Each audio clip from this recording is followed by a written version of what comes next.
So guys, একটা সত্যি কথা বলো তো, মাকে বেশি ভালোবাসো না গার্লফ্রেন্ডকে বেশি ভালোবাসো? কমেন্ট করে বলে যাও। तो रुको जरा सबर करो।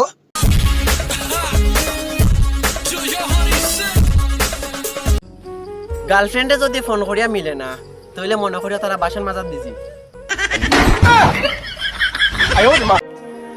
হালার দিনের অবস্থা কথা কইয়া লাভ নাই, যখন বৃষ্টি পড়ে তখন কারেন্ট যায়, আর কারেন্ট গেলে কি মোবাইলে চার্জ নেই, আর চার্জ না থাকা অবস্থায় আমার মন খারাপ। देखो अब मैं क्या करता हूँ। ফুরিনতে যদি ফিল্টার লাগায় যদি ফটো উঠিয়া যদি স্ট্যাটাস লাগা, তাহলে মনে করিয়া মেকআপের দাম বাড়ি গেছে।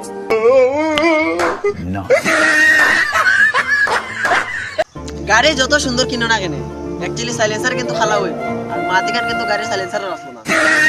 प्यारी समझ गई। समझ रहे हो? रहा नहीं जाता, तड़प ही ऐसी है ना। এটিটিউড তো একটু থাকবোই মেরে জান, क्योंकि পরিবারের একমাত্র ছেলে হইলাম আমি। मेरी माँ के बराबर कोई नहीं। তুই জুতা তুই কোন সময় আমার ফাও থাকতে, তুই আমার মারা তো কি তার লাগি যাস কসাই। জীবনটা পুরা মাটির চুলার মতো হয়ে গেছে, সামনে লাকড়ি গু শেষ হয়ে গেছে, একটা বাস রেডি।